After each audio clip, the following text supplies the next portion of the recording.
When I first started making art, someone had me talk to an art gallery, and without looking at my art, she told me I was too old and I didn't have the right art education.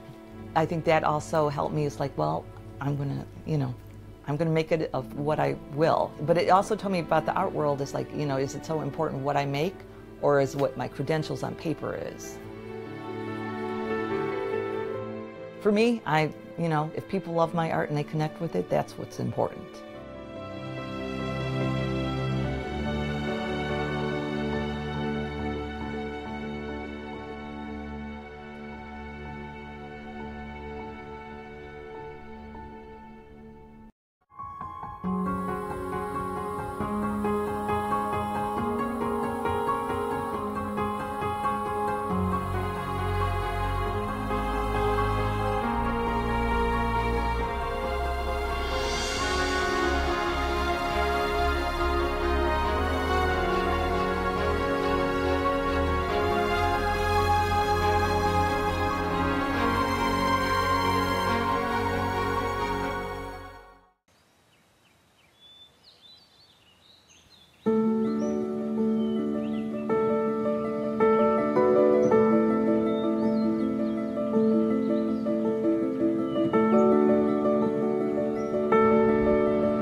Hi, I'm Deborah Shapiro, and I'm from Bath Township, Ohio, in the United States.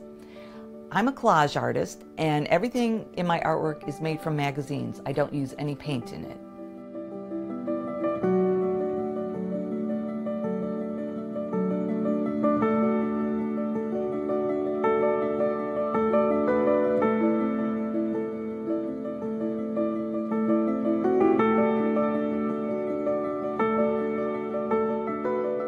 About 8 years ago, I had a jaw surgery, and as I was recovering, my mother started giving me a bunch of magazines just to keep me occupied. And from there, I decided they were so colorful that I could make art out of it. So about 8 years ago, I started making art, and now this is what I do.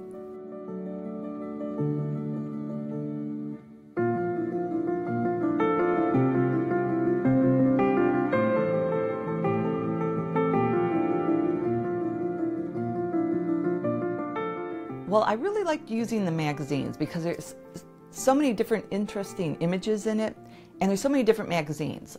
Everything from fashion magazines to architectural magazines, and they all have their own unique colors to it. So when I first saw it, I was just really inspired by everything that I saw in there. I look for a good quality magazine. If they're too thin, then they kind of bubble up on me. So what I do like is the thicker quality magazines.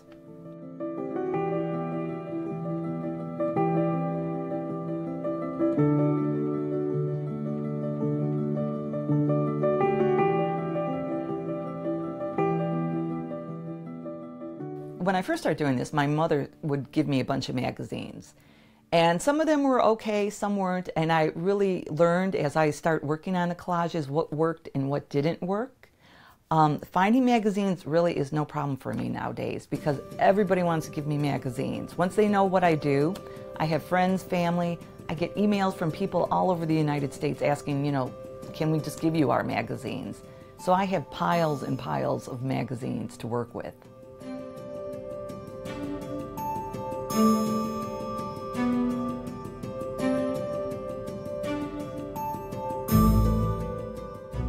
I would describe my art as a collage, but it's not your usual collage where someone might cut out like a picture of a bird and a picture of a mountain and then put them together to have a whole new composition to it.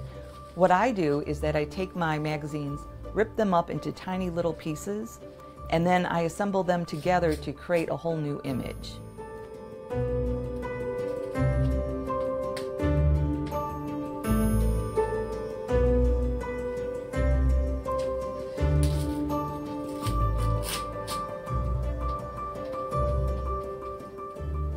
Typically when I'm working on a collage, the first thing I do is once I come out with the sketch for it, then I start looking through magazines. And for any one collage, I might look through about like 30 different magazines, looking for a specific color and a specific tone. and rip those up and put those into piles. Now that doesn't mean I'm done looking through magazines, because as I'm working on it, I often hold up pieces, see if it's going to work or not. And if the tone is off, I might have to go through magazines again and look through magazines. So sometimes that takes me a couple days just to get the materials together before I could even get started.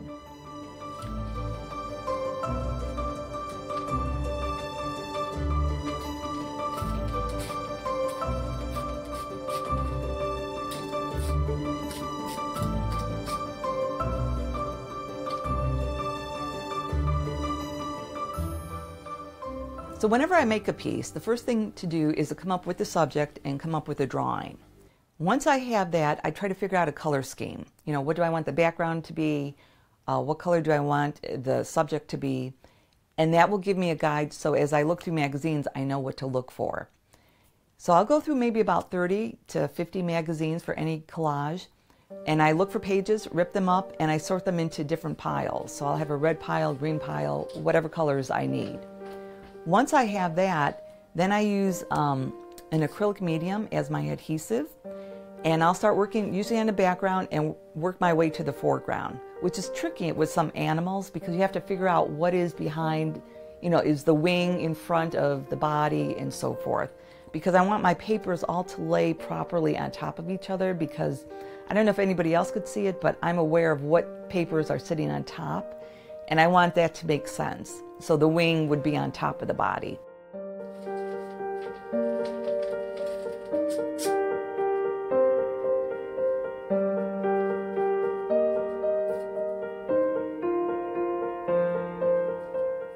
Then I just paste them all together. Once I look for cool objects or words or whatever I want in it, rip them up, paste them onto my collage, and then when I'm done, I put several layers of acrylic and varnish on top of it to protect them.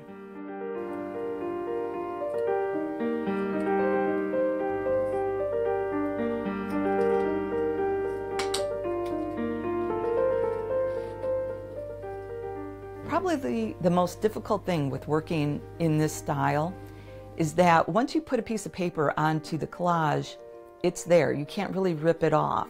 So you really hope it's in a spot that you like it. A lot of times I'll have to stand like maybe 10 feet away and see if it's really working or not. You know, if the shadow is really becoming a shadow or not, because you have so many different images from the magazines within it. Sometimes it gets really confusing, especially when you're up close looking at your collage. But there are times that it kind of breaks my heart because I'll have a piece I thought like, oh, this is really great. And then when I step away and I think like, boy, that just doesn't work. So I have to cover it up. So I don't like doing that, but most of the time I do kind of get it in the right spot on the first try, but that doesn't happen all the time.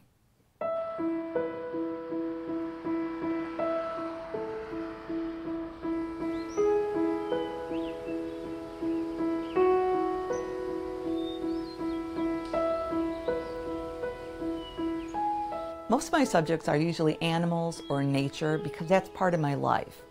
And the reason I do that is that when I would go to a museum, I would like to look at the art and I like to see how it's made, but also the subjects and from what era and what people wore back in, 1500 or whatever, because it says a lot about history. So I thought with myself, I wanted to do artwork that reflects who I am and what I do. So since I live so close to the metro parks, I do a lot of animals, and I have animals myself, cats and dogs. But I like to do a lot of animals and scenery, and then also some of the things just like a cup of coffee, because that's part of my life.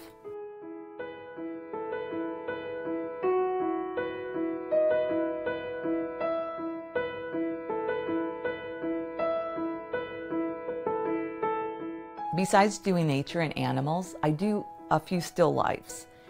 My husband is a musician, so we often have musicians come to the house and they'll jam in the basement, and I'll go ahead and take some photographs of their instruments and I'll use that as a reference material for my collages.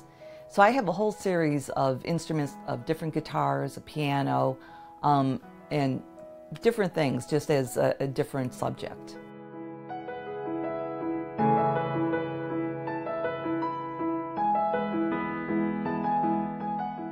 When I first start making collages, I would put a lot of words into it that made sense with whatever the subject is. So if it's a flower, you would see things about gardens and flowers.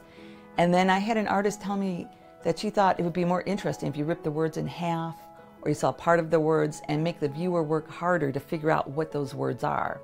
And I thought that was a great idea. So I've been doing that ever since. It's rare that you'll see a full word in one of my collages, unless I'm doing a commission, because then the people like to see the name of the dog or dates or whatever they wanted. Then I will put that into a collage.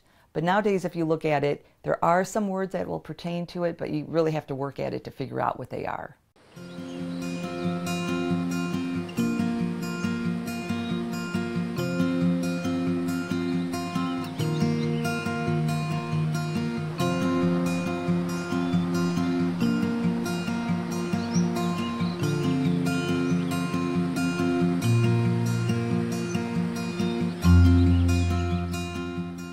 I'm really a self-taught artist, so I really had no proper training on how to do this, which I think really opened up my mind compared to if someone told me this is how you're supposed to do it.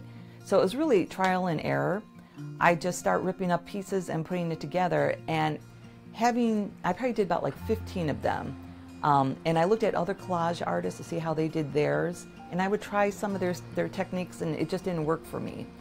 And I just stuck with what made sense to me. So after about 15 of them, I think I really started developing my own look and my own style to my artwork.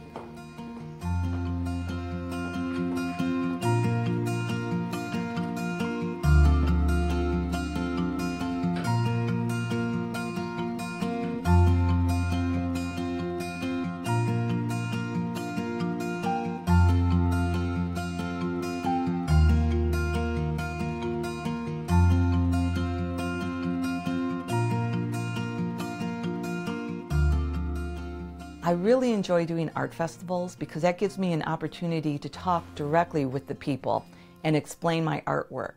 And it's really interesting. I know my mother likes to come out to my art festivals because once I tell people this is all made with magazines, they have this like, what? You know, they look at it and they have to get up closer and they really have to study it. Because I think from a distance, you don't realize that. You think it's a painting of some sort. And it's fun to watch people because when they get up close, sometimes, you know, they look at it and all of a sudden they slowly start to get a smile because they start recognizing different things in the artwork. And for me, that's really fun just to watch them look at my pieces.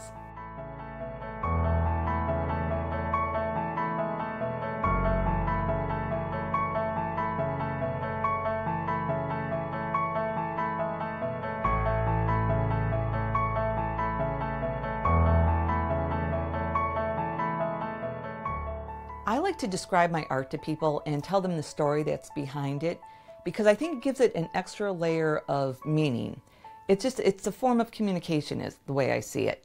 And people could assign their own meaning to it, but once they understand what the story behind it, it makes it more interesting to them and they get more invested into the art piece. So I think it's really important as an artist to explain to people what's in your art and have them understand what the artist was thinking when they made it.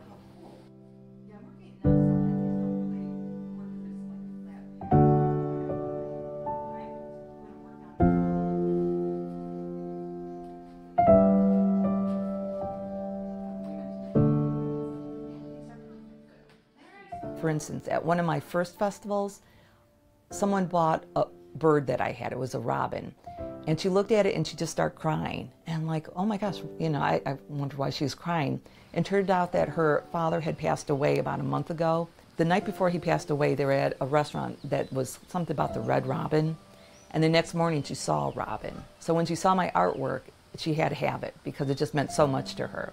And for me, I think, you know, it's like I didn't even think anything like that when I was just making it. It was a bird. But I think there's just something special about the artwork that I'm creating it for somebody out there. I don't know who they are, but they will connect to it. And that means a lot to me. You know, it's something that I could give back to the world.